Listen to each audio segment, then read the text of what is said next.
انس رضی اللہ تعالی عنہ کہتے ہیں کہ جب نبی کریم صلی اللہ علیہ وسلم قضائے حاجت کے لیے نکلتے، میں اور ایک لڑکا دونوں آپ صلی اللہ علیہ وسلم کے پیچھے جاتے تھے اور ہمارے ساتھ پانی کا ایک برتن ہوتا تھا۔ صحیح بخاری حدیث نمبر 151۔ انس بن مالک رضی اللہ تعالیٰ عنہ کہتے تھے کہ رسول اللہ صلی اللہ علیہ وسلم بیت الخلاء میں جاتے تو میں اور ایک لڑکا پانی کا برتن اور نیزہ لے کے چلتے تھے، پانی سے آپ طہارت کرتے تھے۔ صحیح بخاری حدیث نمبر 152۔ رسول اللہ صلی اللہ علیہ وسلم نے فرمایا، جب تم میں سے کوئی پانی پیے تو برتن میں سانس نہ لے، اور جب بیت الخلاء میں جائے تو اپنی شرمگاہ کو داہنے ہاتھ سے نہ چھوئے اور نہ داہنے ہاتھ سے استنجا کرے۔ صحیح بخاری حدیث نمبر 153۔ نبی کریم صلی اللہ علیہ وسلم نے فرمایا، جب تم میں سے کوئی پیشاب کرے تو اپنا وضو اپنے داہنے ہاتھ سے نہ پکڑے، نہ داہنے سے طہارت کرے، نہ پانی پیتے وقت برتن میں سانس لے۔ صحیح بخاری حدیث نمبر 154۔ حضرت ابو ہریرہ کہتے ہیں کہ رسول کریم صلی اللہ علیہ وسلم ایک مرتبہ رفع حاجت کے لیے تشریف لے گئے۔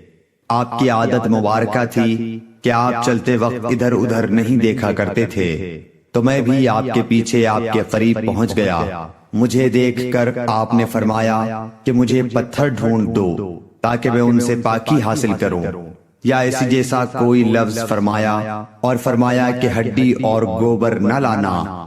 چنانچہ میں اپنے دامن میں پتھر بھر کر آپ کے پاس لے گیا اور آپ کے پہلو میں رکھ دیے اور آپ کے پاس سے ہٹ گیا۔ جب آپ قضائے حاجت سے فارغ ہوئے تو آپ نے پتھروں سے استنجا کیا۔ صحیح بخاری حدیث نمبر 155۔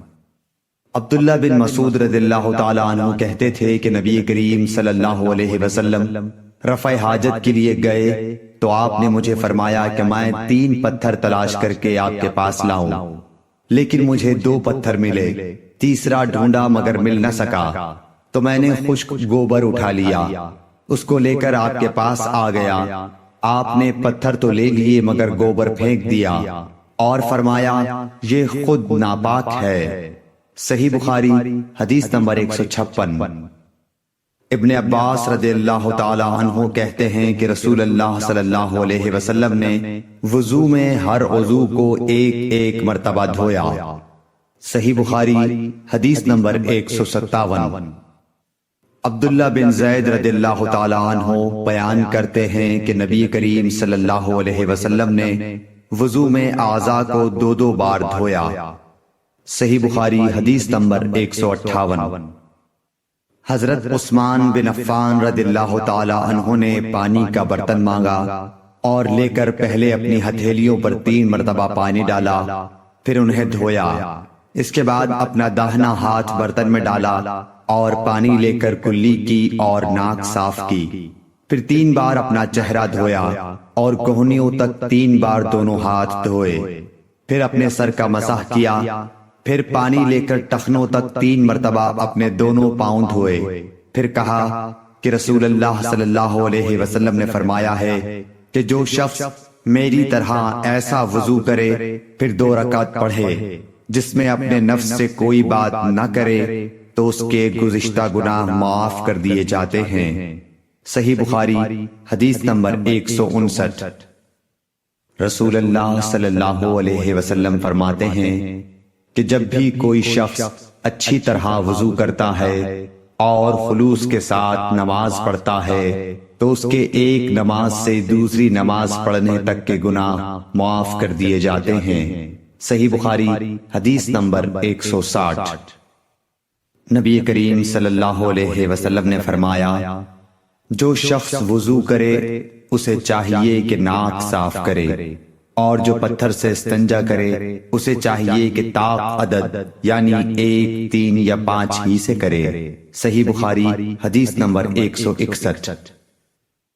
رسول اللہ صلی اللہ علیہ وسلم نے فرمایا کہ جب تم میں سے کوئی وضو کرے تو اسے چاہیے کہ اپنی ناک میں پانی دے، پھر اسے صاف کرے، اور جو شخص پتھروں سے استنجا کرے اسے چاہیے کہ بے جوڑ عدد یعنی 1 یا 3 سے استنجا کرے، اور جب تم میں سے کوئی سو کر اٹھے تو وضو کے پانی میں ہاتھ ڈالنے سے پہلے اسے دھو لے، کیونکہ تم میں سے کوئی نہیں جانتا کہ رات کو اس کا ہاتھ کہاں رہا ہے۔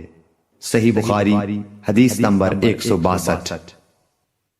عبداللہ بن عمر رضی اللہ تعالی عنہ کہتے ہیں کہ ایک مرتبہ رسول اللہ صلی اللہ علیہ وسلم ایک سفر میں ہم سے پیچھے رہ گئے، پھر تھوڑی دیر بعد آپ صلی اللہ علیہ وسلم نے ہم کو پا لیا اور عصر کا وقت آ پہنچا تھا۔ ہم وضو کرنے لگے اور اچھی طرح پاؤں دھونے کے بجائے جلدی میں ہم پاؤں پر مسح کرنے لگے۔ آپ صلی اللہ علیہ وسلم نے فرمایا، ایڑیوں کے لیے آگ کا عذاب ہے، 2 مرتبہ یا 3 مرتبہ فرمایا۔ صحیح بخاری حدیث نمبر 163۔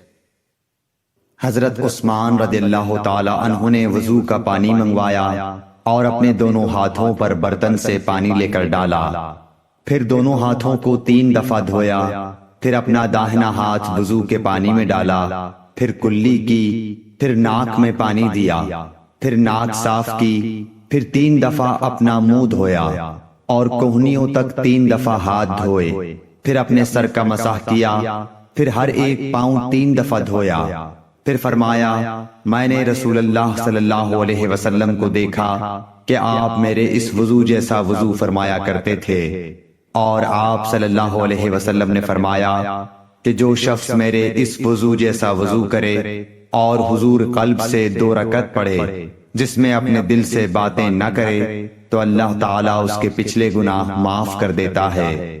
صحیح بخاری حدیث نمبر 164۔ ابو ہریرہ رضی اللہ تعالیٰ عنہ لوگوں کے پاس سے گزرے اور لوگ لوٹے سے وضو کر رہے تھے۔ آپ رضی اللہ تعالیٰ عنہ نے کہا، اچھی طرح وضو کرو، کیونکہ ابو القاسم صلی اللہ علیہ وسلم نے فرمایا، خشک ایڑیوں کے لیے آگ کا عذاب ہے۔ صحیح بخاری حدیث نمبر 165۔ عبداللہ بن جریح نے عبداللہ بن عمر سے کہا، اے ابو عبد الرحمن، میں نے تمہیں 4 ایسے کام کرتے ہوئے دیکھا ہے جنہیں تمہارے ساتھیوں کو کرتے ہوئے نہیں دیکھا۔ وہ کہنے لگے، اے ابن جریح، وہ کیا ہیں؟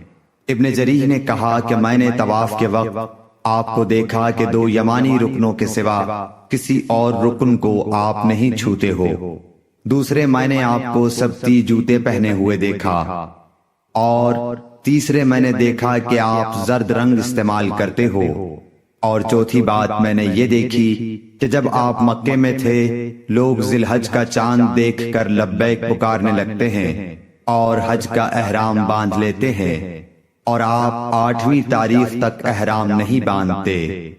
حضرت عبداللہ بن عمر رضی اللہ تعالی عنہ نے جواب دیا کہ دوسرے ارکان کو تو میں یوں نہیں چھوتا کہ میں نے رسول اللہ صلی اللہ علیہ وسلم کو یمانی رکنوں کے علاوہ کسی اور رکن کو چھوتے ہوئے نہیں دیکھا، اور رہے سبتی جوتے تو میں نے رسول اللہ صلی اللہ علیہ وسلم کو ایسے جوتے پہنے ہوئے دیکھا کہ جن کے چمڑے پر بال نہیں تھے، اور آپ انہی کو پہنے وضو فرمایا کرتے تھے، تو میں بھی انہی کو پہننا پسند کرتا ہوں۔ اور زرد رنگ کی یہ بات ہے کہ میں نے رسول اللہ صلی اللہ علیہ وسلم کو زرد رنگ رنگتے ہوئے دیکھا ہے، تو میں بھی اسی رنگ سے رنگنا پسند کرتا ہوں۔ اور احرام باندھنے کا معاملہ یہ ہے کہ میں نے رسول اللہ صلی اللہ علیہ وسلم کو اس وقت تک احرام باندھتے ہوئے نہیں دیکھا جب تک آپ کی اونٹنی آپ کو لے کر نہ چل پڑتی۔ صحیح بخاری حدیث نمبر 166۔ رسول اللہ صلی اللہ علیہ وسلم نے اپنی مرحومہ صاحبزادی حضرت زینب کو غسل دیتے وقت فرمایا تھا کہ غسل داہنی طرف سے دو اور اعضائے وضو سے غسل کی ابتدا کرو۔ صحیح بخاری حدیث نمبر 167۔ ام المومنین حضرت عائشہ رضی اللہ تعالی عنہا فرماتی ہیں کہ رسول اللہ صلی اللہ علیہ وسلم جوتا پہننے، کنگھی کرنے، وضو کرنے اور اپنے ہر کام میں داہنی طرف سے کام کی ابتدا کرنے کو پسند فرمایا کرتے تھے۔ صحیح بخاری حدیث نمبر 168۔